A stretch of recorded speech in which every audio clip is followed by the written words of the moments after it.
Lo que pasa es que esto ya lo había dicho ya. Entonces, como les dije anteriormente, esto fue de la clase anterior, ¿ya? Así que si alguien no vino, básicamente esto estuve hablando en mención. Entonces yo les dije que la inmunidad se dividía en innata o inespecífica y la adaptativa o la adquirida. Nosotros nacemos con inmunidad innata, que es herencia genética, como les comentaba, y ahí está, ¿no es cierto?, el sistema de complemento, que es un sistema de proteína inespecífico, que les dije que tenía como función final la opsonización con O de oso y con P de pingüino, opsonización de los patógenos, principalmente de bacterias o de toxinas o de cualquier partícula extraña, para favorecer la fagocitosis que realizan los macrófagos o las células presentadoras de antígeno o los neutrófilos, que les dije que eran las otras células inmunitarias inespecíficas que hacían fagocitosis. Bueno, la inmunidad innata ya les dije que estaba formada por células, o sea, había un componente celular y un componente humoral. Entonces, el componente humoral es el componente proteínico. El componente proteínico está dado, ya les dije, por el sistema del complemento. También hay otras sustancias químicas que son parte de la inmunidad innata. Por ejemplo, están los interferones, las citoquinas, las prostaglandinas, por ejemplo, que son sustancias inflamatorias que promueven el dolor, la histamina, que es una sustancia también inflamatoria. Entonces, todos los, por así decirlo, el 90% de las reacciones químicas o el 99% de las reacciones químicas son innatas. Entonces, por ejemplo, si usted me habla del dolor, ¿el dolor es una respuesta de la inmunidad adaptativa o es consecuencia de una respuesta inflamatoria de la inmunidad adaptativa? Eso no es así, es todo innato. La inmunidad innata, entonces, la que nos permite tener fiebre, inflamación, por ejemplo, cuando a ustedes se le hincha la mano, se le hincha, o cuando uno tiene, por ejemplo, secreción, exceso de secreción, mucosa, ya todo eso es parte de la inmunidad innata. Todos los fenómenos de quimiotaxis, por ejemplo, que cuando hay destrucción de células o inflamación en algún órgano y se produce que se genera la atracción de células inmunitarias, son procesos que son innatos. Por eso les decía que un montón de sustancias químicas como el factor de necrosis tumoral, los interferones que están asociados con la fiebre, o el fenómeno, la histamina, que ya les dije que es una sustancia que promueve el edema, o sea, la salida de masa del agua, desde los tejidos se hacen permeables al agua. Entonces, me refiero, cuando la sangre llega a un órgano, ¿no es cierto? Llega a través del capilar y se produce un fenómeno de filtración, pero no es que pase un exceso de agua al tejido, sino que lo que pasa son los nutrientes y algo de agua, obviamente, hacia el órgano, y el excedente, la mayoría retorna otra vez al capilar y al sistema circulatorio, y el excedente se recoge a través del sistema linfático. O sea que el sistema linfático drena el excedente de agua que salió hacia el tejido o hacia el órgano y que no retornó al sistema circulatorio. El sistema circulatorio tienen que imaginárselo como el sistema principal del flujo de la sangre, de los líquidos corporales, por así decirlo. Y como les dije, cuando llega la sangre, ¿no es cierto?, a través de los capilares de un órgano, se produce un intercambio o filtración del plasma en el cual hay intercambio de nutrientes, de gases, de glucosa. Las proteínas no pueden, se supone, pasar por esta barrera. Solo pasa el agua y los nutrientes solubles o de bajo peso molecular hacia los tejidos.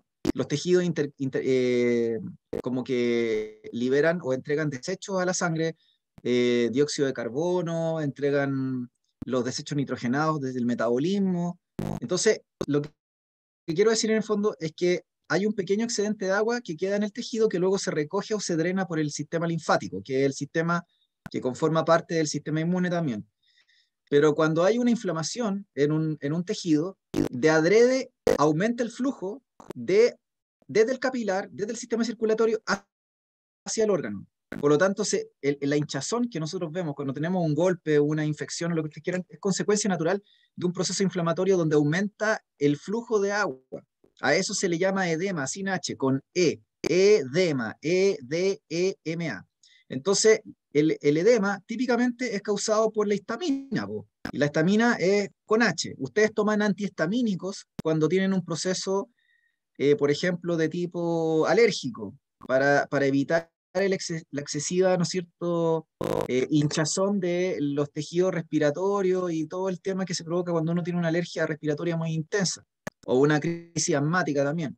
Entonces, lo que quiero decir en el fondo es que todo esto que produce la histamina, los mediadores inflamatorios, la fiebre, como les dije, las sustancias que atraen a la célula inmunitaria no son adaptativas ni específicas, forman parte del sistema inmune innato, que es herencia de la evolución de los sistemas inmunes a lo largo de miles de millones de años y que en el fondo se supone que están más hiperdesarrollados o alcanzan su máxima expresión o desarrollo en los vertebrados superiores, específicamente en los mamíferos, al grupo al cual nosotros pertenecemos.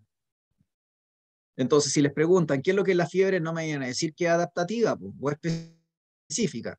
Me tienen que decir que la fiebre, la inflamación, ¿no es cierto? Sustancias químicas como la histamina que yo les comentaba, eh, eh, o el sistema del complemento, son parte del sistema inmune innato, inespecífico, que ya les dije que viene con nuestros genes, ¿ya? En cambio, y también las células propias de la inmunidad innata, que ya dije que eran las células macrófagos, que funcionan como células presentadoras de antígenos, vale decir que cuando viene un patógeno capturan un resto de alguna cápside viral, o eventualmente, como les dije, hay una bacteria que la encuentran ahí, o una toxina bacteriana, lo que sea, ellos procesan el antígeno, se lo consumen, lo tragan, lo fagocitan.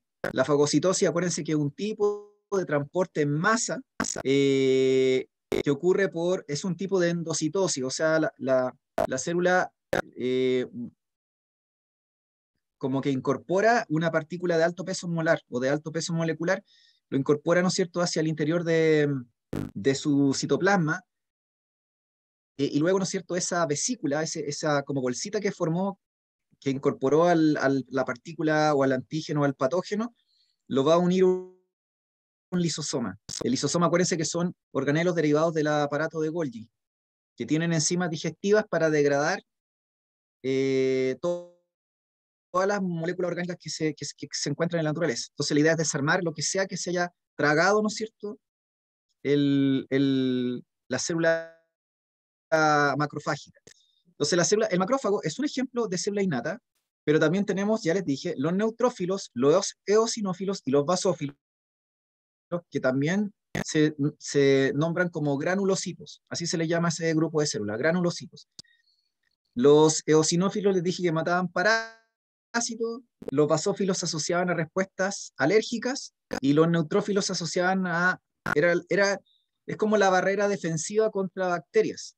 Cuando entran bacterias al tejido, no pueden entrar bacterias a la sangre. Entrar bacterias a la sangre es sinónimo de septicemia y esa cuestión es como gravísima, ¿entienden? Podemos tener las bacterias que se encuentran en un tejido, en un órgano ahí revolviendo el gallinero, pero no pueden pasar a la sangre. Entonces, la barrera para evitar que estas bacterias vayan a contaminar la sangre o se expandan por un tejido es los neutrófilos, aparte de los macrófagos. Pero eso es respuesta innata, como les dije anteriormente. Entonces, ¿cuál es la respuesta adaptativa? La respuesta adaptativa está dada por los anticuerpos, que son proteínas específicas producidas contra antígenos, como les dije, puntuales o específicos. No es una respuesta mayoritaria, no es una respuesta generalista, es una respuesta específica, y esta respuesta está mediada por linfocitos. Tenemos los linfocitos T, que tienen dos tipos, los CD4 y los CD8. Hay otros más también ya, pero los linfocitos T, CD4 y CD8 los principales, y luego los linfocitos B y las células plasmáticas, que son derivadas de los B. Esas son las células de la respuesta innata, o sea, perdón, adaptativa o específica, y tenemos los anticuerpos que son producidas por las células B plasmáticas. Las células B plasmáticas son las productoras de anticuerpos. Hay otro tipo de células que se llaman las células natural killer, que son linfocitos. Esos linfocitos forman parte también de la inmunidad adaptativa o específica, pero también forman parte de la inmunidad innata. Así que los linfocitos natural killer o NK, los linfocitos natural killer o NK, vuelvo a repetir, forman parte de ambas inmunidades, tanto de la innata como la adaptativa o específica. ¿Sí? Ya, entonces la inmunidad adaptativa o específica, como les dije, que es adquirida, nosotros no nacemos con esa inmunidad adaptativa o adquirida. Para que nosotros desarrollemos la inmunidad adaptativa o adquirida, tenemos que ser expuestos a antígenos o a fragmentos, ¿no es cierto?, de moléculas o sustancias ajenas a nuestro cuerpo o a patógenos. Entonces, lo que la innata no, po, la innata viene por programación genética, así que da lo mismo. Puede ser que no hayamos sido nunca expuestos a ese tipo de patógenos, pero sin embargo podemos responder igual. En cambio, en la adaptativa necesitamos una previa exposición al patógeno, ¿se entiende? O sea que usted necesita exponerse a un tipo de antígeno para poder generar la respuesta. Si no tenemos exposición al antígeno, no puede haber respuesta, ¿se entiende? Entonces, cuando nosotros nacemos, venimos de un ambiente estéril, que es el útero de nuestra madre, que se encuentra, como les dije, sin presencia de patógenos. Así como la sangre es sin presencia de patógenos, el útero no puede tampoco tener presencia de patógenos. Lo que puede tener presencia de patógenos es la vagina, pero no puede el útero tener presencia de patógenos, y menos la placenta, ¿entienden? Esa parte es estéril. No hay presencia de patógenos, ni de virus, ni de bacterias. No debería haber, ¿se entiende? No debería existir. Entonces, cuando nosotros nos formamos, no tenemos inmunidad adaptativa o específica, y cuando nacemos, recién ahí nos vamos a enfrentar a los patógenos. Entonces, como no tenemos montada la respuesta, nuestra madre, a través de la leche materna, nos va a tener que facilitar la inmunidad específica a través de los anticuerpos que ella produzca, producto de su propia inmunidad específica o adquirida. Entonces, en ese caso, hablamos de inmunidad específica adquirida de tipo pasiva, donde la madre, a través de la secreción de anticuerpos, específicamente de inmunoglobulina A través de las glándulas mamarias, nos traspasa, ¿no es cierto?, anticuerpos, sobre todo en las primeras leches.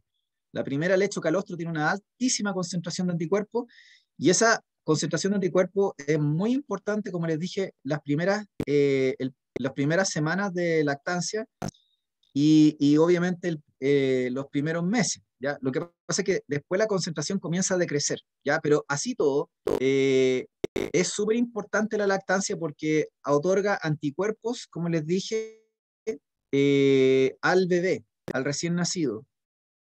Después de los 6 meses la cantidad de anticuerpos se hace súper escasa, entonces ya no es, como se llama, relevante. Por lo tanto, da lo mismo si, o sea, no es necesario seguir, se puede sustituir por una leche de otro mamífero como la vaca, por ejemplo.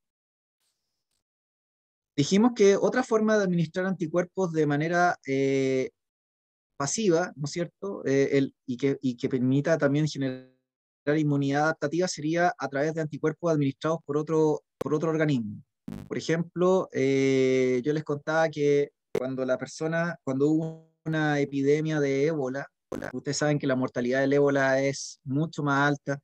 Es un chiste la mortalidad del coronavirus con la mortalidad del ébola, pues, ¿se entiende? Entonces, lo que se hacía era que las personas que habían sobrevivido, ¿no es cierto? Se les extraían anticuerpos que habían producido ellos por los sobrevivientes, ¿no es cierto?, contra el virus, y se hacía un suero, y luego ese se inyectaba en otro paciente que está infectado, ¿no es cierto?, y que está sufriendo la enfermedad. Acá en Chile también hicieron terapia de anticuerpos, por ejemplo, con algunas personas que sufrieron el primer embate del COVID. Hubo gente que estaba en la UCI, por ejemplo, y estaba muriéndose, y le hicieron terapias con suero de anticuerpos de pacientes que se habían recuperado y lograron salir adelante, ¿ya? Entonces esto se usa hace mucho tiempo. La inmunidad adaptativa de tipo activa, en cambio, son anticuerpos propios. Ya tenemos dos formas de producir anticuerpos.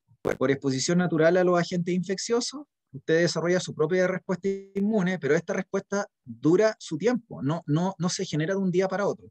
La respuesta inmunitaria se tarda como mínimo 14 días en desarrollarse. Entonces, no es que uno diga, de un día para otro ya tengo respuesta. O sea, siempre la innata va a estar. Desde el momento que usted se pinche una espina, o se entierra un clavo, o lo que sea, o sea, es un tajo y entran patógenos, la respuesta inmunitaria inmediata es la innata, siempre. Lo que pasa es que la adaptativa se supone que va a operar en paralelo y va a potenciar la respuesta de la innata. Están en una relación, en una interrelación sinérgica, por así decirlo. Entonces, cuando uno se expone por primera vez a un patógeno desconocido, se supone que la innata va a ser la que va a responder y la adaptativa va a ser la que debería irse desarrollando hasta que se logra montar de manera decente y luego, ¿no es cierto?, se ataca de manera eficiente al patógeno o a lo que sea que la infección viral, lo que sea, y se generan anticuerpos. Entonces, la generación de anticuerpos en una persona es evidencia concreta de que frente a un patógeno específico que está en la fase de desarrollo de la inmunidad o que desarrolló o que respondió frente a un patógeno mediante la inmunidad adaptativa. Y esos anticuerpos van a persistir en la sangre durante un buen tiempo. Es lo que están haciendo ahora con el famoso coronavirus, que lo que hacen, ¿no es cierto?, algunas personas es medir mediante un examen de sangre la presencia de anticuerpos contra el COVID. Puede que ustedes recibieron la inyección o después de que recibieron una inyección, ya sea con Sinovac, Coronavac o contra la Pfizer o lo que sea, entonces se les mide la concentración de anticuerpos. Se supone que después de unos meses debería empezar a declinar, obviamente, porque la única forma de mantener los anticuerpos altos es con una reexposición. ¿Ya? Entonces la vacunación sería una forma de estimular la inmunidad adaptativa o adquirida que permite la formación de anticuerpos propios, pero sin exponerse al patógeno directamente, sino mediante la vacunación, la administración de un patógeno atenuado, de fragmentos del virus, del patógeno, o de la bacteria muerta, en fin, de lo que sea, que permita, ¿no es cierto?, que el cuerpo responda con la inmunidad, ¿no es cierto?, y sin el riesgo de tener que sufrir el ataque del patógeno, porque el patógeno está muerto, o son partes del patógeno, ¿se entiende? O es una proteína del patógeno. Entonces la vacunación tendría mucha más seguridad que el que uno se enfermara directamente por el patógeno en sí. ¿Sí? ¿Se entiende, chiquillos? Chiquillas, preguntas o dudas o consultas. Chiquillos,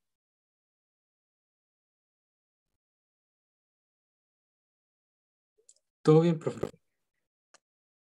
ya, muy bien. Como aquí, si se fijan, ustedes acá tenemos, y esto ya lo habíamos hablado, la inmunidad adaptativa tiene alta especificidad, tiene alta diversidad, tiene alta especialización, se desarrolla en memoria, los anticuerpos o el otro concepto que se le llama son aglutininas. De ahora en adelante, cuando escuchen hablar de aglutininas, van a pensar en anticuerpos, que es el sinónimo que se les da también. Entonces uno habla de inmunoglobulinas, que hay muchos tipos. Está la A, está la B, está la E, está la D, está la M, está la G. ¿Ya? Yo les dije recién que la leche materna y todas las mucosas secretan inmunoglobulina A de forma constitutiva. Hay especies de animales que tienen alta concentración de anticuerpos en la saliva, por ejemplo. Nosotros también botamos anticuerpos por la saliva. Es una forma natural de mantener controlada la flora de la boca. Porque si hay un lugar donde hay hartas bacterias es en la boca. Usted me dice, me lavo los dientes todos los días. Es que no se trata de lavarse los dientes. De hecho, nosotros tenemos que tener flora bacteriana de hongos o bacterias, ¿no es cierto? Tanto en la piel como como en la mucosa. Entonces, en la vagina, en el ano, en el recto, en el colon, en la boca, tienen que haber flora bacteriana. De hecho, si usted no tuviera esa flora, usted se enfermaría. ¿Qué es lo que sucede con la gente que recibe tratamiento intensivo, por ejemplo, con antibióticos? Después se enferma gravemente porque está destruyéndose la flora natural que lo protege o la protege contra patógenos oportunistas. ¿Por qué? Porque se genera un fenómeno de competencia y de habitación, y de, ¿cómo se llama?, de explotación de nichos. Esto tiene que ver con ecología de poblaciones. Cuando veamos ecología, nosotros vamos a ver que las distintas poblaciones de diferentes especies ocupan y explotan ciertos hábitats de un ecosistema. Entonces usted tiene que pensar en la misma lógica respecto de lo que nos sucede a nivel corporal. Nosotros tenemos una relación benéfica con bacterias que viven en nuestro cuerpo, que habitan la piel, como les dije, las distintas membranas mucosas, y que ellas estando ahí, sabiendo que no son virulentas, no son agresivas, sino que son cepas de bacterias que que mantienen una relación positiva con nosotros, no nos van a destruir ni nos van a atacar. Nosotros les damos un espacio, les damos un lugar, se establece una relación de tipo comensalista, por ejemplo, en algunos casos, y en otros casos directamente protocooperación, que es un tipo de relación simbiótica. Eso lo tenemos que ver en ecología, chiquillas y chiquillos. Y esto que estoy diciendo lo tienen que saber sí o sí los de mención. O sea, los de común lo tienen que saber y los de mención, lo que yo estoy diciendo lo tienen que saber sí o sí, ¿ya? Porque es materia que se pregunta en común y en mención biología, de las relaciones interespecíficas y de ecología de poblaciones, ¿ya? Exactamente.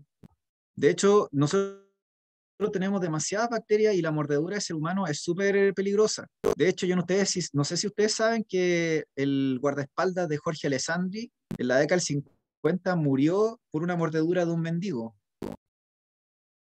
¿Sí? O sea, es como, no sé, supónganse que ustedes van en la calle y, no sé, pues se ponen a pelear con una persona en situación de calle y que esa persona a usted lo muerda como si fuera un perro, usted septicemia segura. Si pasan las bacterias a la sangre, usted termina en una UCI y se puede morir, ¿ya?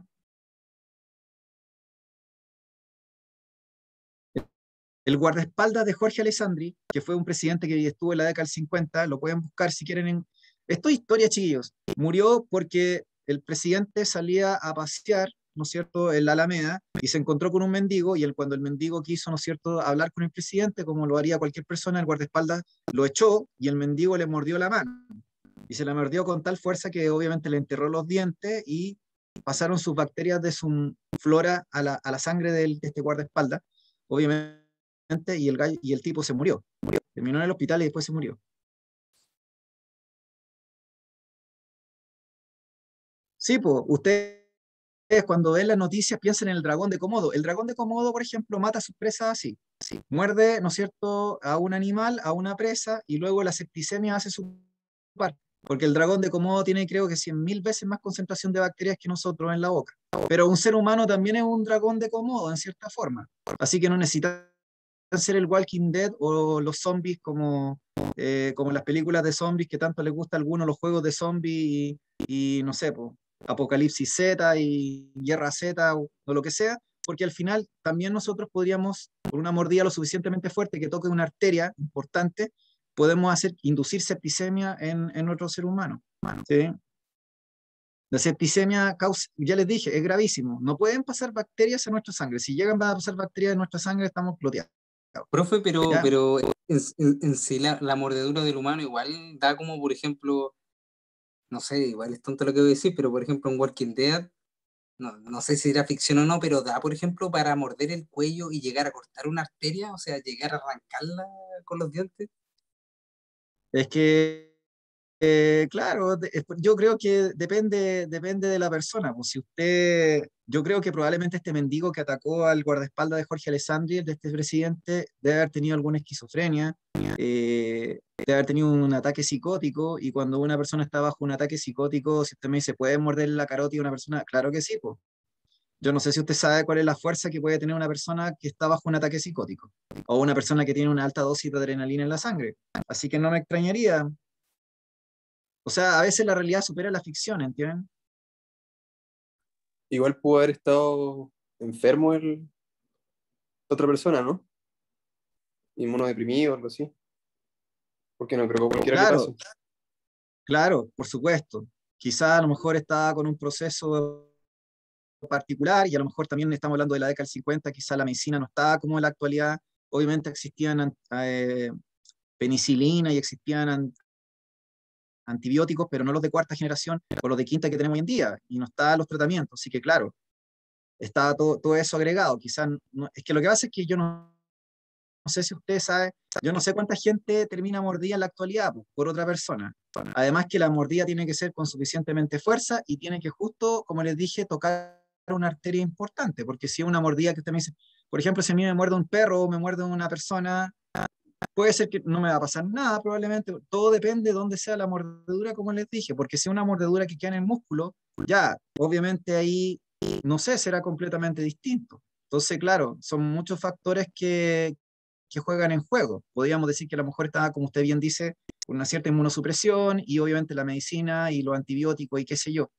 Pero lo que les quiero decir en el fondo es que nosotros constantemente tenemos que secretar anticuerpos de manera constitutiva por nuestras glándulas salivales, porque es una forma de mantener nuestra flora a raya, la flora natural que tenemos. Si no tuviéramos esta secreción, y no solamente de anticuerpos e inmunoglobulina A, sino que también lisozima y otras sustancias que son bactericidas por definición. Entonces, estamos ahí manteniendo a raya constantemente el crecimiento poblacional de las bacterias, más allá de la limpieza del diente en sí, ¿se entiende? Entonces, lo que les quiero decir en el fondo, más que la historia en sí de esta persona, es que tenemos muchas bacterias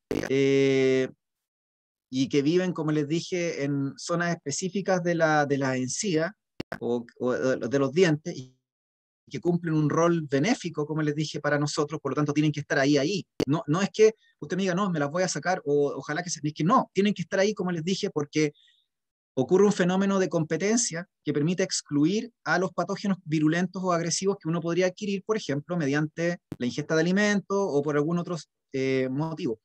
Entonces, lo que yo les quiero decir es que normalmente las especies de mamíferos secretan concentraciones de anticuerpos, y eso es lo que permite explicar cuando ustedes leen, por ejemplo, las historias del pasado.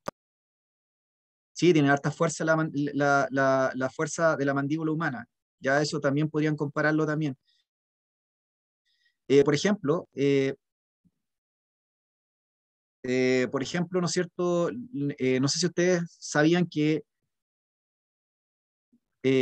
las personas que sufrían de lepra en el pasado, siempre, muchos andaban con sus perritos regalones, y hacían, estas personas que tenían estas heridas, ¿no es cierto?, expuestas, algunas sanguinolentas, otras no tanto, les hacían que los perros se las lamieran. Usted me dice que poco higiénico que un perro le lama estas heridas o estas pústulas a estas personas. Yo te dice, ¿por qué? Porque resulta que los perros tienen una alta concentración de anticuerpos en su saliva. Y esa concentración de anticuerpos que tienen los perros creo que es más alta que la saliva humana.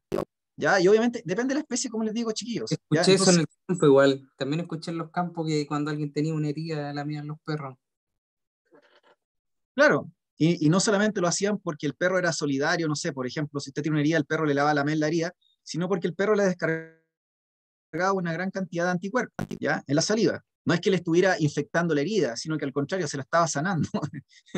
Entonces, por eso le digo, eh, en fin, lo que quiero decirle en el fondo es que los anticuerpos se secretan de manera natural por las membranas mucosas. También la vagina produce anticuerpos y secreta de manera frecuente anticuerpos inmunoglobulina A, y también a través de nuestro intestino, específicamente en el colon, se está secretando también de manera frecuente y constante anticuerpos.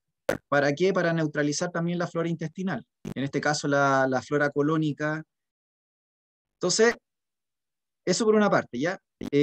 Bueno, la inmunidad innata, dijimos que es todo lo contrario de adaptativa, es baja contra microbios, baja en diversidad, baja especialización, no tiene memoria, la adaptativa sí tiene memoria, y dijimos que la innata tiene barreras físicas y químicas y biológicas también, porque, no sé, la piel se considera una barrera mecánica para impedir a los patógenos, igual que las mucosas, o las secreciones grasas que uno pueda, o las secreciones que se puedan hacer. Eh, y también, por ejemplo, están estas sustancias que les mencionaba, porque claro, los anticuerpos son, ya dijimos que son inmunidad adaptativa, pero si yo les digo, por ejemplo, la lisozima que se secreta por la saliva, esa no es una sustancia que es específica, es una sustancia inespecífica que tiene propiedades bactericidas. Y la flora intestinal, por su parte, también, o la flora de la piel, o la flora, ¿no es cierto?, de la boca, bacteriana, también tiene un rol defensivo o inmunitario que no lo podemos clasificar como adaptativo. Eso es parte de la inmunidad innata. ¿Ya?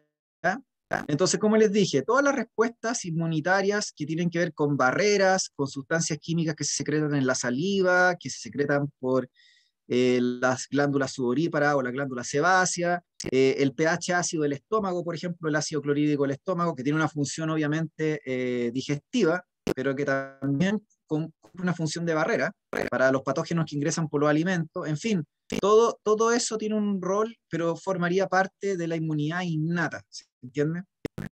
Le había mencionado también la última clase de que cuando hay inflamación por que un patógeno o un parásito o un virus, ¿no es cierto?, comienza a atacar un tejido, lo que sea, se produce liberación de sustancias químicas o citoquinas o interleuquinas, sustancias químicas que se van liberando por las células que están siendo afectadas o destruidas o dañadas, y eso hace que se genere un fenómeno de quimiotaxis, porque si se liberan esas sustancias desde el tejido que está afectado hacia la sangre, esas sustancias van a generar un fenómeno de atracción a las células inmunitarias. Las células inmunitarias se van a ver como atraídas a la fuente de liberación química de esta sustancia. Entonces las células avisan o acusan cuando están en presencia de un ataque, ya sea viral o ya sea de bacteria o de algún parásito. Y lo que hacen las células macrofágicas, los monocitos que van circulando por la sangre, o los neutrófilos también, que ya les dije que son la primera barrera de células como inmunitarias inespecíficas que también existen contra bacterias. Estas células pueden pegarse al capilar o a la arteriola, y luego aumenta la permeabilidad de las células del capilar o de la arteriola al tejido, y por lo tanto estas células se hacen como hoyitos por donde estas células pueden pasar. O sea, en el fondo es como si yo dijera que tengo las células endoteliales de los capilares que están pegadas, pero cuando hay una inflamación, estas células dejan un espacio. Entonces usted me dice, por eso pasa más agua. Sí, pues, por eso pasa más agua, pero además queda un espacio entre estas células que forman el tubo del circulatorio, para que las células inmunitarias puedan pasar por ese hoyito o por esa especie de poro que se hace para ir en dirección directa, para dirigirse directamente al sitio de la inflamación. También obviamente se deforman, ¿no es cierto? Y luego fagocitan a la bacteria o a la toxina o los fragmentos de la célula muerta o de los virus, lo que sea, lo fagocitan para digerirlo, ¿de acuerdo?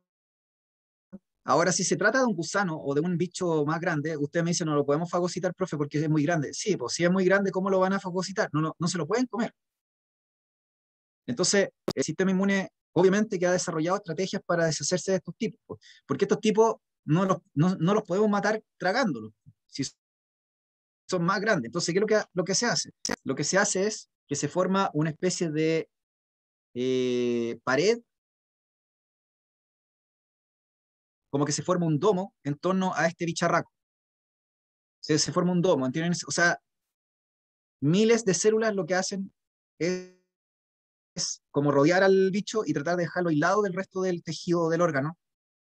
Y luego, ¿no es cierto?, adentro comienza una liberación masiva de sustancias que son tóxicas, o sustancias que tienen propiedades líticas, ¿no es cierto?, para tratar de matar al bicho. Así que por último, si no lo logran matar, lo van a aislar y lo van a dejar encapsulado. O sea que se van a tender a formar quistes. La formación de los quistes es este principio que yo estoy diciendo. Usted me dice, profe, ¿qué es un quiste? Un quiste es como una especie de telita que se forma para encerrar o encapsular algo. Puede ser un tumor, células cancerígenas, puede ser un parásito de gran tamaño ¿cómo se llama? Una larva de parásito, no sé, una cría de parásito. En fin, se hace como les dije, esto sería cuando yo no me lo puedo comer. No lo puedo comer y lo puedo matar tan directamente. Entonces voy a tratar de hacer, por último, un proceso de aislamiento para dejarlo encerrado para que se muera de hambre. ¿Entienden? O una vez que lo deje encerrado, me lo voy a echar de alguna manera.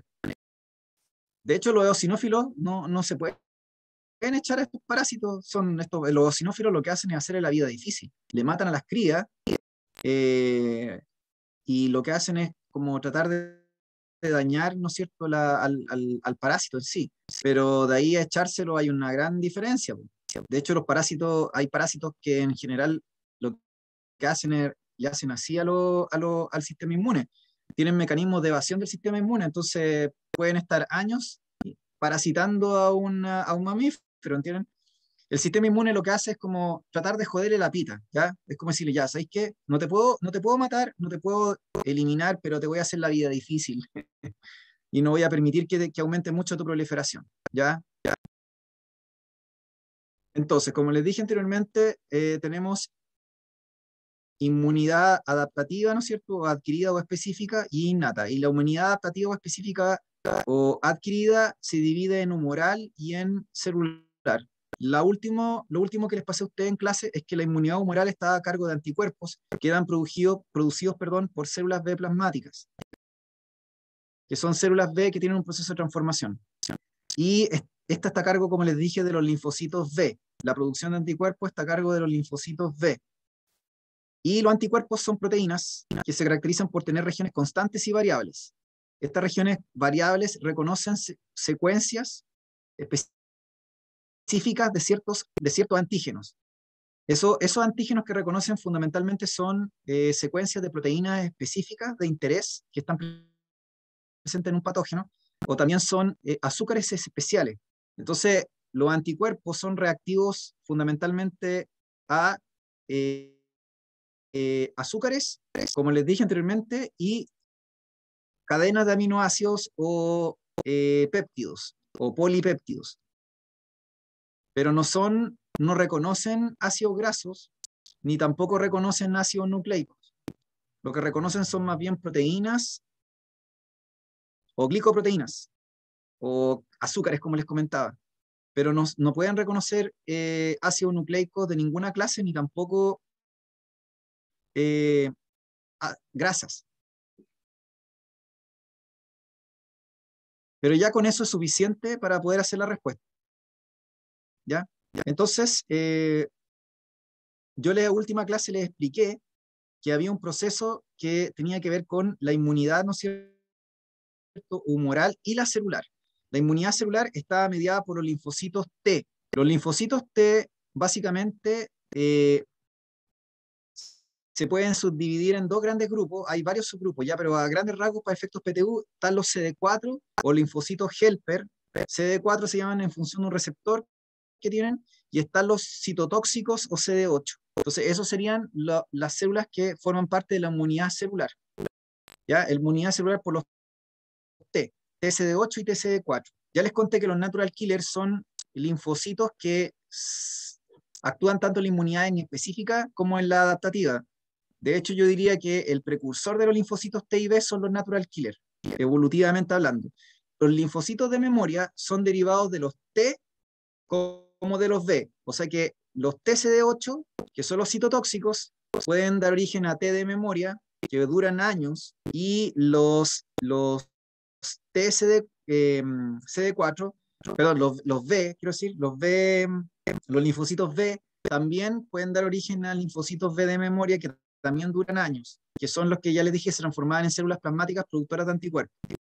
Entonces acá en este monito se explica así brevemente que yo tengo una célula presentadora de antígenos, que ya les dije que puede ser un macrófago, y esta célula presentadora de antígenos lo que hace es procesar un antígeno de origen bacteriano, ¿no?, por ejemplo, y lo presenta a un linfocito T CD4 o helper o colaborador, y si este linfocito CD4, helper o colaborador reconoce el antígeno expuesto en la superficie de esta célula presentadora de antígeno, entonces este linfocito va a poder activar, ¿no es cierto?, a un linfocito B que reconozca ese antígeno.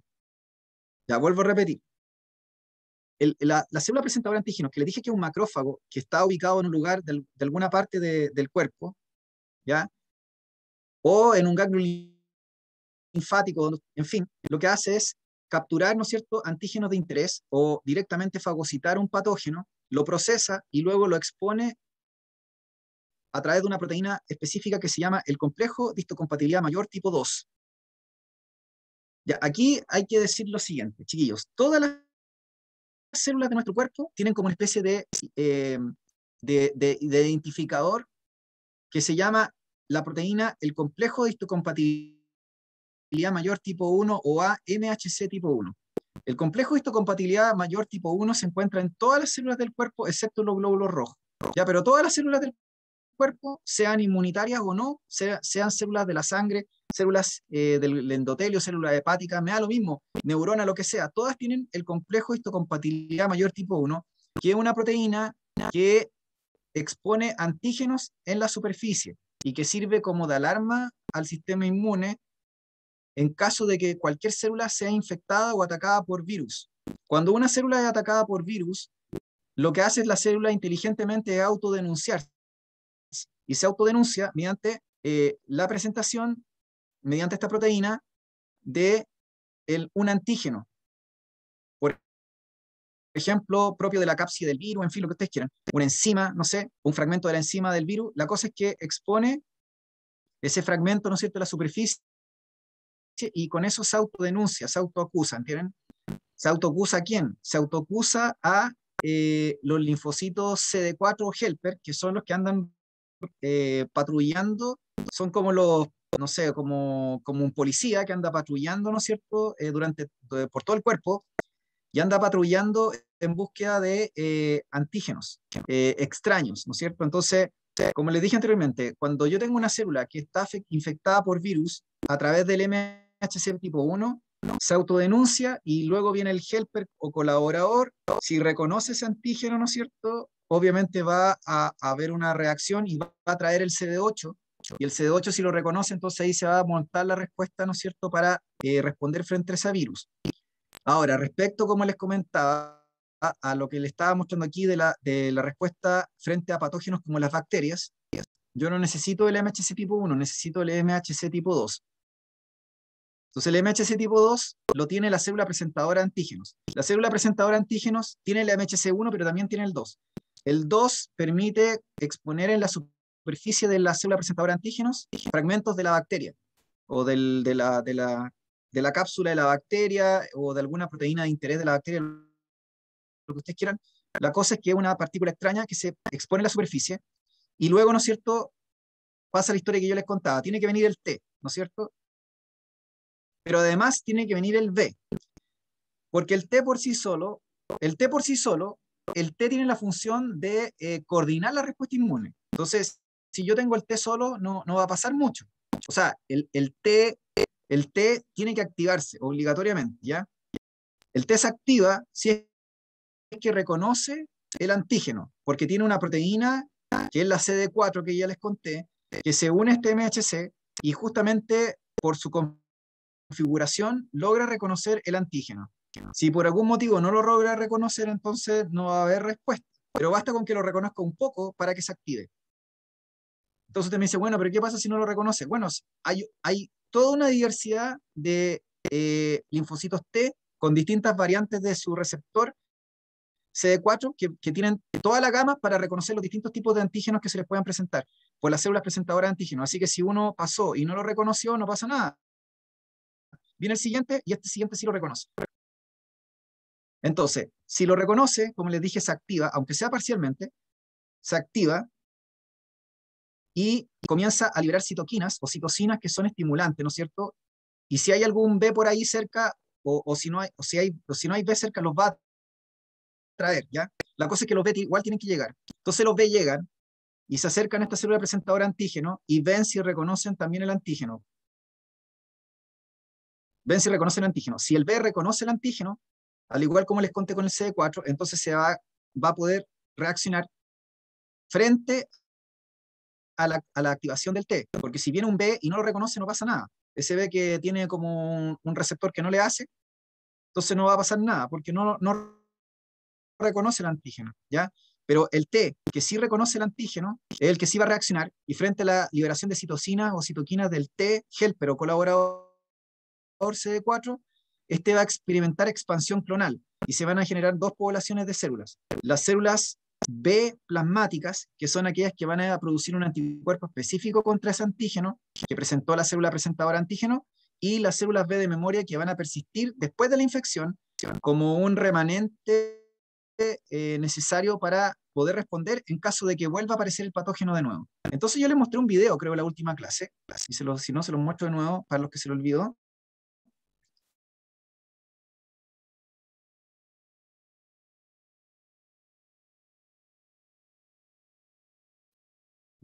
Y en este video, ¿no es cierto?, se ve lo que yo les contaba. La célula presentadora antígeno o el macrófago tiene el complejo histocompatibilidad MHC tipo 2. Ya les dije que el tipo 1 lo tienen todas las células.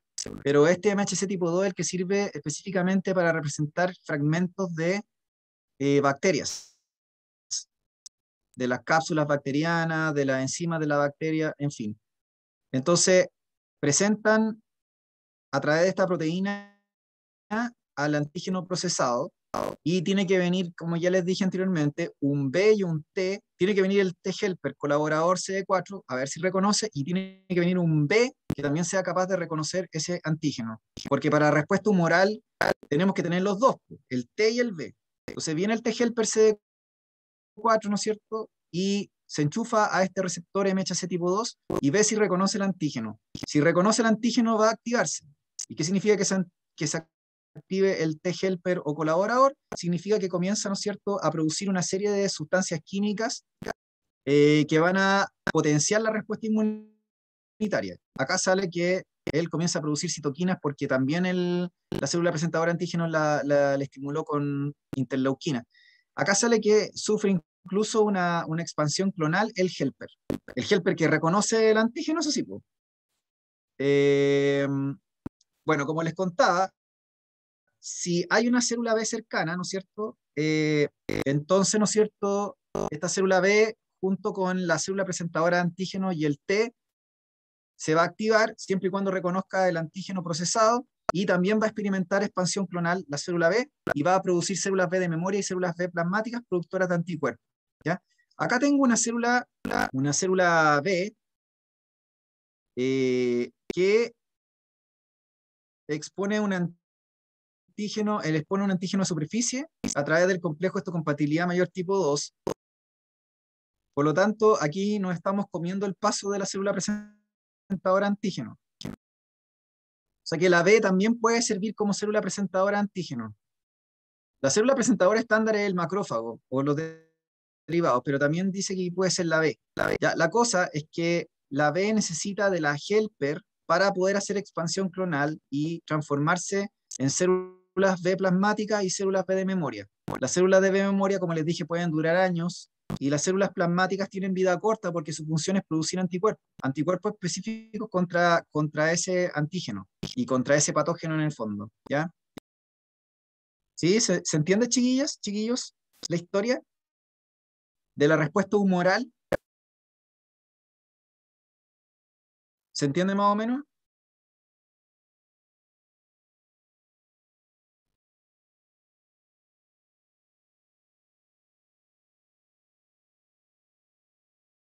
Ya, entonces, como les contaba anteriormente, volvamos a la diapositiva. Entonces, como les contaba anteriormente, eso sería parte de la respuesta inmunitaria humoral, ¿no es cierto? Luego tenemos la respuesta, como les contaba, celular. En la respuesta celular, no tengo un video de eso, pero es parecido. Tengo la célula presentadora de antígenos. ¿Se acuerdan que yo les dije que en el caso de la bacteria podíamos tener la célula presentadora de antígenos eh, o la célula B, que actuaba también como ella presentadora de antígenos? Ya, acá también podemos tener la célula presentadora de antígenos o también podemos tener una célula común y corriente, solo que no usa el MHC2, usa el MHC1 que ya les conté recién que lo tienen todas las células. Cuando una célula está infectada por un virus, expone a través del MHC tipo 1 o el complejo histocompatibilidad mayor tipo 1 el antígeno viral. Para la respuesta viral, entonces necesitamos al T helper o colaborador CD4 y el CD8 citotóxico. Linfocito T helper o CD8 citotóxico. Entonces, supongamos que estamos hablando de una célula presentadora de antígeno. Esta célula presentadora de antígeno logró capturar un antígeno de origen viral. Entonces, se lo presenta al helper o colaborador y también se lo presenta simultáneamente al CD8. Si el CD8 reconoce ese antígeno, entonces, siempre y cuando el helper o citotóxico haya sido previamente activado y también que haya reconocido ese antígeno en particular, va a liberar citocinas o citoquinas o sustancias químicas que van a permitir que el helper, o sea, que el CD8, perdón, el CD8 tenga expansión clonal, o sea, que haga mitosis y que genere dos poblaciones de linfocitos TCD8, los CD8 citotóxicos y las linfocitos T de memoria. Los T citotóxicos van a tener la función de matar o destruir, ¿no es cierto?, mediante liberación de sustancias químicas a las células infectadas infectadas por virus y que tengan los antígenos de superficie con el virus, ¿no es cierto?, como marcador de que están infectadas. Porque no van a atacar a cualquier célula diestra y siniestra. Las células tienen que marcarse. Es como que ya les dije que se autodenuncia. Entonces le dice, oye, aquí estoy infectada con un virus, mátame. Eso es lo que están diciendo en el fondo. Entonces el CD8 va, la identifica y la destruye. Pero para eso, si ustedes se fijan tanto para la respuesta humoral o la respuesta celular, es necesario que el CD4, o sea, el helper, haya sido activado previamente porque reconoce el antígeno específicamente. Si no lo reconocen, entonces no podría haber respuesta, tiene que reconocerlo. Y como les dije, tenemos una gran diversidad de células, linfocitos T, helper, con distintos tipos de receptores que pueden reconocer, como les dije, distintas secuencias de antígenos.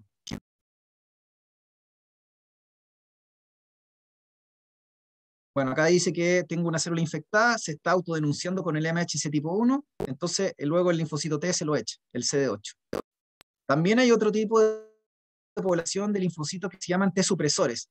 ¿Por qué? Porque lo que tenemos que hacer es que una vez que aumentaron mucho los citotóxicos y también las B plasmáticas, usted me dice, bueno, ¿qué tiene que pasar con estas células finalmente? No estoy hablando de las de memoria, estoy hablando de las células plasmáticas productoras de anticuerpos y también los linfocitos TCD8 que matan a las células infectadas por virus. Entonces usted me dice, ya, ¿qué hacemos con ellas? Lo que hay que hacer con ellas es matarlas.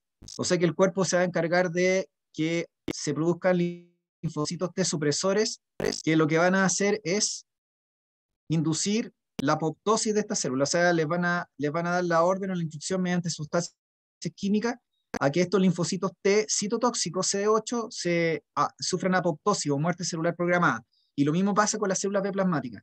Porque si ustedes se fijan, nosotros tenemos un peligro. El peligro es que la reacción sea hiperreactiva, o sea que la respuesta inmune sea más que lo que se necesita. Usted tiene que tener una reacción que sea como en relación a la respuesta, a la inflamación o la infección, y que a lo mejor está acotada a ese sitio. No puede tener una reacción general, porque si no tenemos una reacción general que puede provocar la muerte de la persona. Es lo que ocurre con las personas que tienen, por ejemplo, reacciones inflamatorias por sistemas inmunes hiperreactivos, que no sé, Como un una shock. persona alérgica, por ejemplo. Claro, como un un shock anafiláctico o un shock séptico que se produce porque hay una hiperreactividad del sistema inmunitario.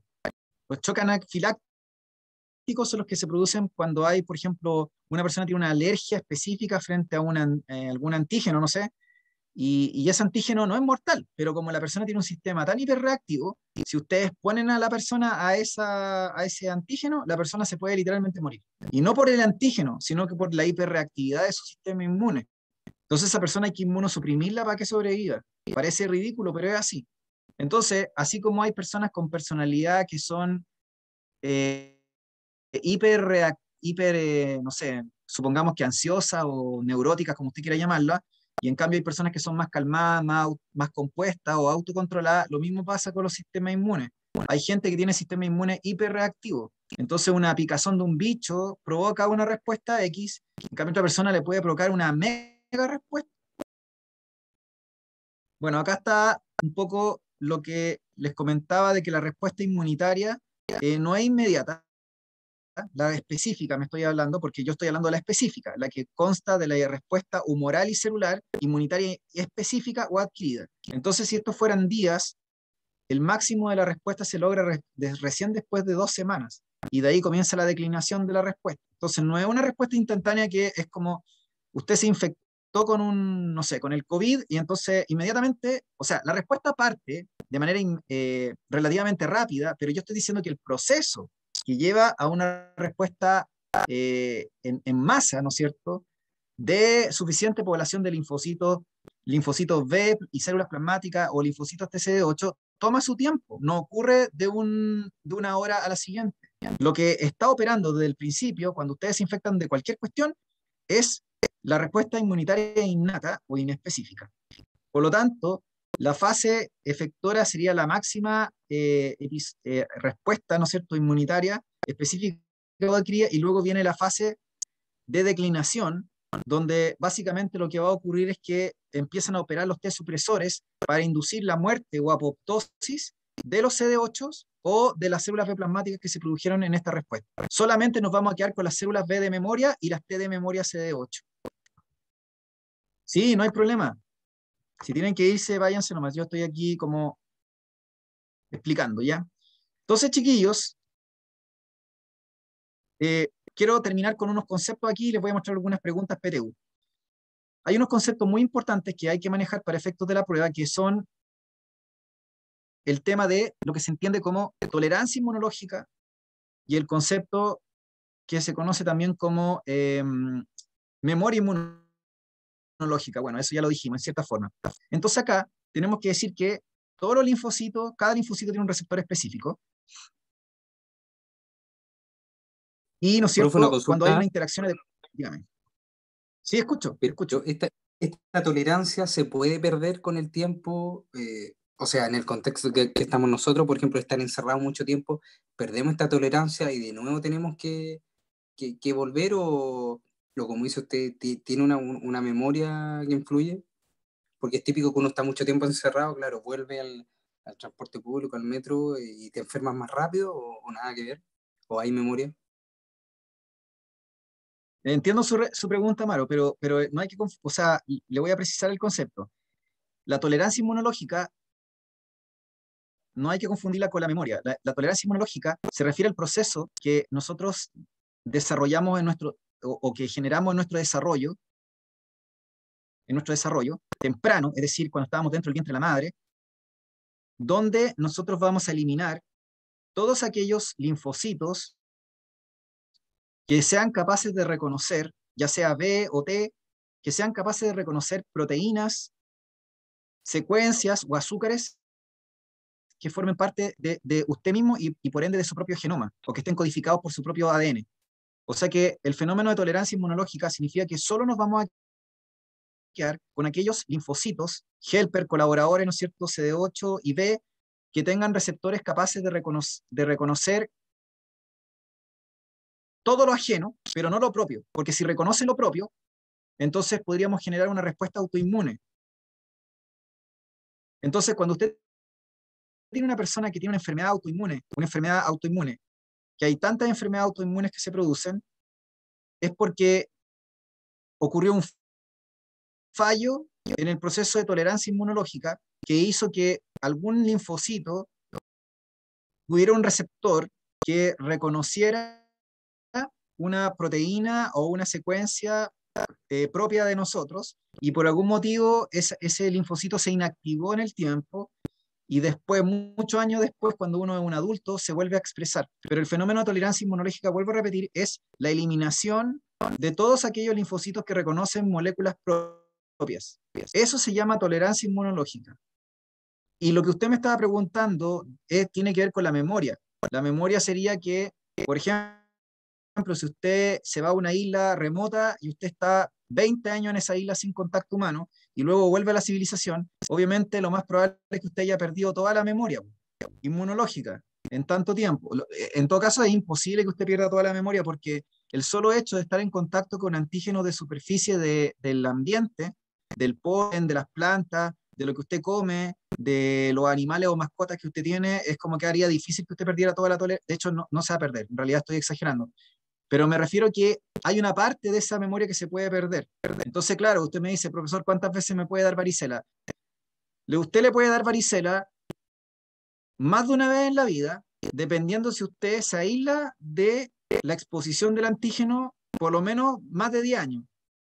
Pero si usted está expuesto constantemente en la civilización o con el contacto que usted tiene con las personas a un antígeno de manera frecuente, entonces usted refuerza la memoria inmunológica. Entonces, imposible que la pierda, la memoria se va reforzando. De hecho, funciona igual que la memoria, pues si hay un refuerzo, entonces usted la va a persistir por siempre. ¿Ya? Pero el tema sería que a mí me vacunan o yo me expongo a un antígeno y pasa como les dije, pasan 20 años y nunca me vuelvo a exponer a ese antígeno, ni siquiera a uno parecido. Un antígeno muy raro, no sé, y nunca me vuelvo a exponer de nuevo a él. Entonces, o mucho tiempo después, no sé, 20, 30 años, lógicamente voy a haber perdido después esa memoria específica. Entonces, en teoría, podría volver a enfermarme. Pero como le dije, es difícil porque significaría aislamiento total. O sea, mire, esto va a resultar cuando alguien se vaya a Marte, ahí sí. Y siempre y cuando se vaya con un grupo bien reducido. Ahí creo que sí. Podría quizá, habría que estar vacunando de manera constante a los astronautas. Eh, ¿Por qué? Porque una misión, póngale usted que esté en una base como viviendo ahí, ¿entienden? Sin volver a la Tierra. Ahí sí. Entonces quedó claro que la tolerancia inmunológica se refiere a la eliminación de todos los linfocitos capaces de reconocer mediante sus receptores a las secuencias de aminoácidos, proteínas o azúcares propios de nuestro cuerpo, y solo se selecciona o se deja a aquellos que no reconocen nuestras propias secuencias. Eso se le llama tolerancia inmunológica. No confundir con memoria. Sí, ¿Y profe, sí todo quedó claro. claro? Todo claro, profe. Gracias. Ya, entonces les voy a mostrar algunas preguntas, ¿ya?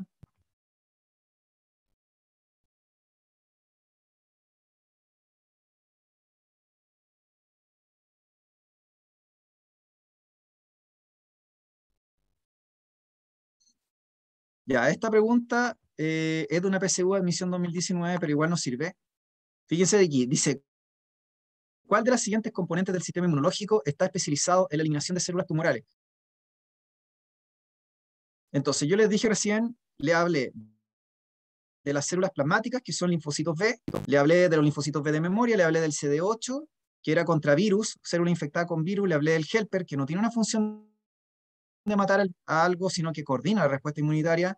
Usted me dice, profe, los neutrófilos. Les dije que los neutrófilos eran células especializadas en matar bacterias y tenían capacidad de fagocitosis, son del sistema inmunitario inespecífico, y los mastocitos son unos primos o parientes de las células basófilos, que son inmunitarias inespecíficas que tienen que ver con la respuesta también, ya les conté, inespecífica. Entonces, al final, lo que quiero decir con esto, chiquillos, y chiquillas, es que las células que están especializadas en matar células tumorales son los natural killer. Y si alguien no lo sabía, ahora lo sabe, y esto se preguntó, y se ha preguntado históricamente, por lo tanto ahí tienen un dato. Las células natural killer matan todo lo que se le puede ocurrir. No solamente están especializadas en echarse tumores, pueden echarse células infectadas por virus o también pueden matar bacterias. De hecho, por eso se llaman natural killer, porque son asesinos naturales, no le, como que no discriminan mucho, ¿entienden? Entonces, esta sería como un ejemplo de pregunta PTU relacionada con inmunidad.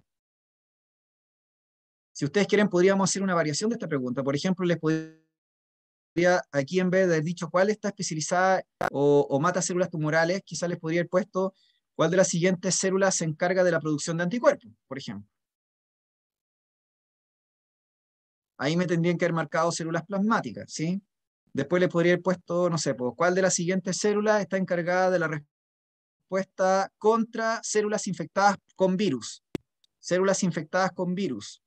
Entonces ahí tendrían que haber buscado la alternativa linfocito TSD8. No sé si me están siguiendo la idea, chiquillas, chiquillos. Esa es como un ejemplo de prototipo de pregunta o de pregunta tipo respecto a funciones de células. Y esta cuestión es memoria. O sea, esta es una pregunta como tipo de memoria, ¿entienden? No es una pregunta como de aplicación ni nada, es memoria. No sé qué les parece. Veamos otro ejemplo.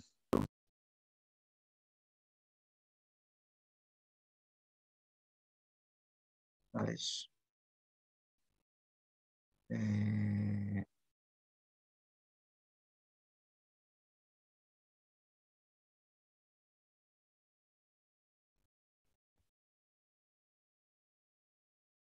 ya, a ver.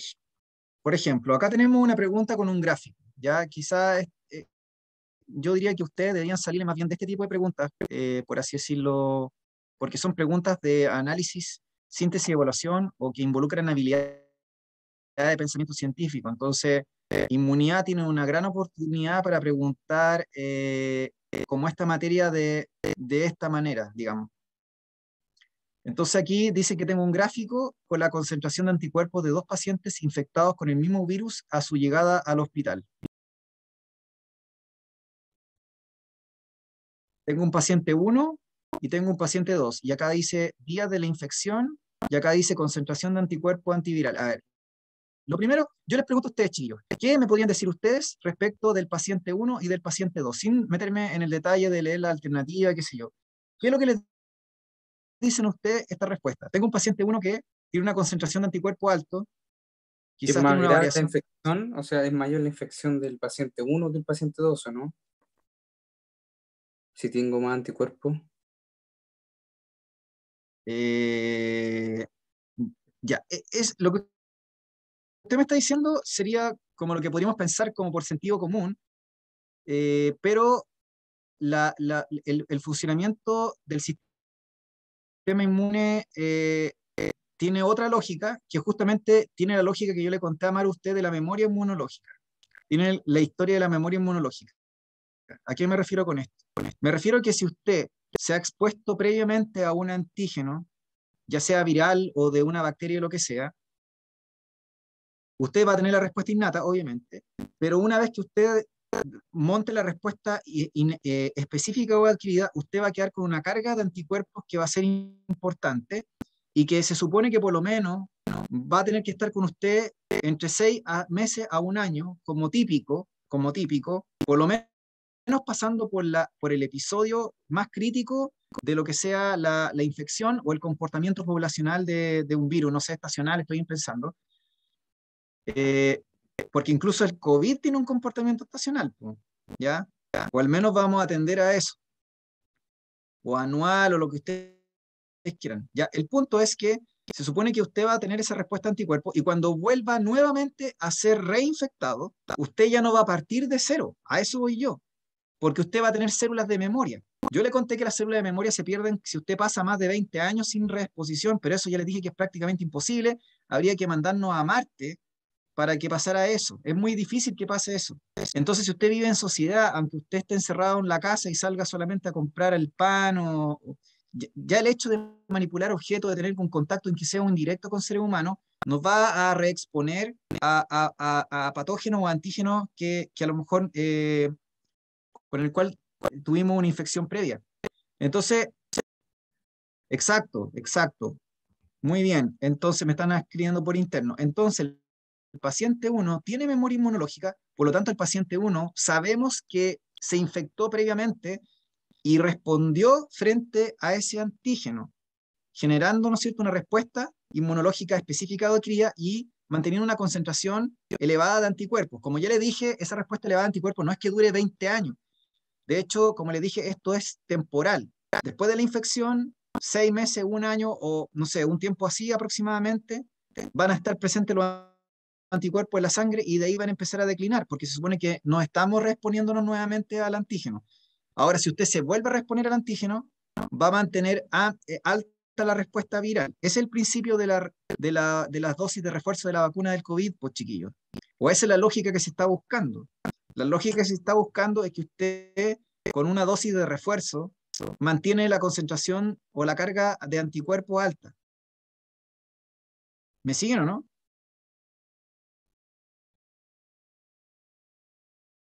En cambio, el paciente 2 es una persona que nunca se había infectado antes con el virus. Es la persona que por primera vez se infectó con el virus. Entonces, esta persona partió sin anticuerpos y comienza de a poco a aumentar su concentración de anticuerpos hasta que alcanza un máximo.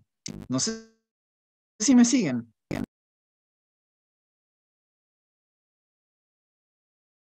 Dice, de este gráfico se puede deducir correctamente. Uno, la mayor cantidad de anticuerpos producidos por el paciente 1 se debe a la presencia de linfocitos B de memoria.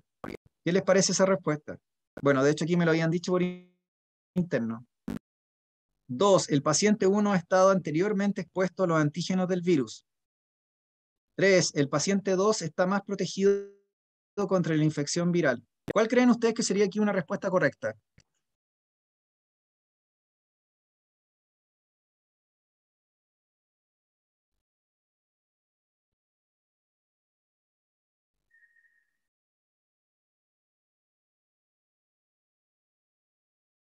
Chiquillos y chiquillas, y con esto vamos a ir cerrando ya.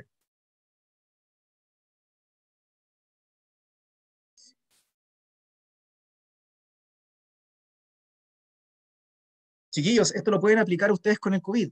Esta cuestión podría ser, o sea, una pregunta relacionada con el COVID, totalmente.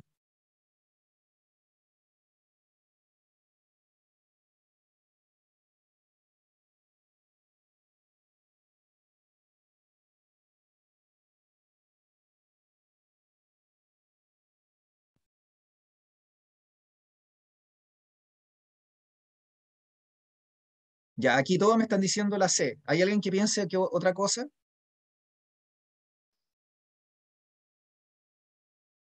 ¿Les parece la C, chiquillos, chiquillas? Sí, sí, profe, me parece la C. Ya, Por tema expuesto, tiene mayor concentración de. Es con lo que estamos hablando. Está expuesto en la población. Yo veo ahí una persona que no estaba como solo en una isla. claro, exactamente. Entonces, en teoría, si ustedes se vacunan, ¿no es cierto?, contra el COVID o contra un virus cualquiera, y luego ustedes incluso podrían decir, ¿sabe qué? Yo no me voy a vacunar nunca más contra el COVID. Claro, lo que tendría que hacer usted es exponerse nuevamente a una variante del COVID, porque de hecho, aunque el virus vaya mutando, porque esa es una mula también que se ha vendido, hay mucha información falsa que se vende, las mutaciones nunca van a ser tan inmensas como para que usted necesite una nueva variante brutalmente distinta, ¿se entiende eso? Eso, de hecho, existe algo que se llama la inmunidad cruzada, y con que ya uno tenga, aunque sea parcialmente, el reconocimiento de un virus o de una proteína, ya con eso igual podemos garantizar una respuesta inmunitaria. El problema va a ser la población de riesgo, que no es solo para el COVID, es para cualquier virus, el ANTA, el SARS, no sé, ¿cómo se llama? El virus de o sea, la influenza, cualquier virus, no sé, un virus, ¿no es cierto?, que, como les dije, eh, afecte a la población más vulnerable, hasta el virus incisional, pues chiquillo, que es un virus súper chanta que está siempre presente en la población y que afecta a las guaguas y que puede ser súper peligroso incluso en un bebé, en un niño pequeño, ¿entienden? Entonces te dice, claro, esos virus, ¿no es cierto?, Eh, tienen un comportamiento estacional, están siempre presentes, y si infectan o afectan, ¿no es cierto?, un niño, o, si, o puede ser que yo lo vacune, como sea, el hecho es que si hay una nueva reinfección, este niño va a responder mucho mejor después. ¿Por qué? Porque va a fortalecer la carga de anticuerpos que presenta él en la sangre por una nueva reexposición. Entonces, en el fondo, para que la persona tuviera que enfermarse nuevamente gravemente, sería que el virus se transformara en otro virus, ¿entienden? Cosa que no va a pasar a menos que hicieran ingeniería genética, po, o lo modificaran intencionalmente. Pero así por sí solo no va a pasar esa cuestión. Ya, y como les dije, la reexposición refuerza la carga viral y refuerza la memoria inmunológica. Entonces, por eso es que en teoría usted no debería enfermarse de varicela. Si les dio peste cristal o varicela en algún momento, cuando ustedes eran chicos, es porque justamente ese virus normalmente tiene un comportamiento cíclico de tipo estacional y se concentra en la población infantil. Entonces, por ejemplo, supongamos una parvularia o una profesora de enseñanza básica, no sé, que están siempre expuestos a virus que tienen los niños. Entonces, ellas siempre tienen alta memoria inmunológica porque refuerzan su respuesta inmune. Entonces, claro, para que una persona no se enfermara, pues, se enfermara de varicela 2 veces, tendría que, como les dije, salirse de la población. Porque, como les dije, imagínense, si alguien tiene esta carga viral, o sea, esta carga de anticuerpos, quiero decir, elevada, y yo lo expongo nuevamente al virus, a un virus, por ejemplo, la peste cristal o lo que sea, esta persona, claro que va a poder recibir el virus. Incluso el virus quizás podría incluso tratar de manifestarse y la persona no necesariamente se va a enfermar. De hecho, es como que podría ser como pasar por asintomática, porque en realidad el virus no está generando mayores problemas. La misma carga de anticuerpos está neutralizando el virus, no sé, o la respuesta de célula de memoria, pero no implica que esta persona no podría infectar a otra. En ningún momento eso estamos diciendo. De hecho, podría ser que esta persona quizás sirviera como reservorio temporal para el virus, ¿entienden? no porque se enferma ella, ni tampoco en un grado para que se transforma como en un vector que expulsa así como un super esparcidor, ¿no es cierto? Un super contagiador, sino que quizás, no sé, si está en contacto con una persona más directa, podría eventualmente traspasar el virus también. Y si esa persona no tiene, como les dije, la memoria inmunológica o un nivel de anticuerpos, enfermarse. Sí, podría ser. Por eso les digo que cuando uno está en un colegio, o cuando estaba en un colegio, uno era un ambiente ideal para tener refuerzo de memoria inmunológica, porque el hecho de estar todos los cabros chicos encerrados y tener hermanos menores o qué sé yo, o estar ahí en el patio, y era como evidente que íbamos a tener este tema de la transmisión de virus, nos hayamos enfermado o no, ¿entienden? Entonces nuestra memoria iba a siempre estar reforzada. El peligro sería que nosotros aisláramos el contacto humano, o sea, que nosotros bloqueáramos el contacto humano, dejáramos de tener reuniones masivas, dejáramos de tener colegios donde hay, no sé, pues, interacción entre las personas, eh, como que ahí podría eventualmente entorpecerse el proceso, o sea, que ahí hay que tener un límite, hay que tener un límite adecuado entre cómo se está gestionando la pandemia, por así decirlo, y como lo que después, porque según dinámica de población y lo que yo les cuento de los virus, no conviene tener aislada a la población. O sea, lo mejor que conviene es que la población adquiera inmunidad de rebaño, que la población se infecte y se respondan. Eso es lo que debería ser positivo. Si quieren usamos vacunas y todo lo que sea, pero no mantener a la gente aislada. Mantener a la gente aislada es un pésimo negocio a largo plazo, desde cualquier punto de vista, epidemiológico en el fondo. A largo plazo, quizá a mediano plazo y corto plazo sí se tiene que hacer, pero ya después ya no es como adecuado, ¿entienden? Ya, chiquillos, entonces, eso es un ejemplo de pregunta. No sé qué otro ejemplo de pregunta les podríamos. Las otras preguntas que salían antes de la prueba, se las voy a mencionar porque ya, para que dejarte ir terminando, serían las preguntas de rechazo de trasplantes, digamos, y lo del tema de las transfusiones de sangre. Era un tema que se preguntaba antes, eso voy yo, ¿de acuerdo? Ahora la PTU como que no especificó que iba a preguntar de inmunidad. De hecho, lo que yo les pasé sería como lo mínimo que tienen que saber, o lo estándar, pero de ahí a saber respecto de la parte de transfusiones o de trasplantes que antes se preguntaba en la antigua PSU, no estoy muy seguro. Así que yo creo que esto se lo puedo pasar, pero por si acaso, ¿no? Para la próxima vez que nos veamos, no porque sea algo que le vayan a preguntar en la prueba, ¿ya? Es como el tema de la incompatibilidad RH y qué es lo que pasa cuando ustedes transfunden sangre que no corresponde entre personas de distintos grupos, ¿ya? Eso lo podríamos ver, pero como les dije, no porque esté seguro que se vaya a preguntar, sino para verlo. Y lo que sí o sí tenemos que ver es el tema de las alergias. Eso sí tenemos que verlo en clase, que sería la respuesta bueno, la autoinmunidad, la enfermedad autoinmunes, como les dije, por la falla de la tolerancia inmunológica y el tema de las alergias. Eso sí, el tema de la alergia, yo creo que lo tenemos que ver igual, ¿ya? Así que eso, chiquillos, no sé si tienen duda o consulta, si no lo dejamos hasta aquí y la próxima vez que tengamos clase retomamos esto y retomamos la alergia y el tema de los trasplantes. ¿Duda o consulta? Sí, profe, todo bien hasta el momento. Ya, súper. Entonces lo dejamos hasta aquí, chiquillos y chiquillas. Gracias por participar y estén pendientes para cuando publiquemos nuevamente una reunión de mención, ¿ya?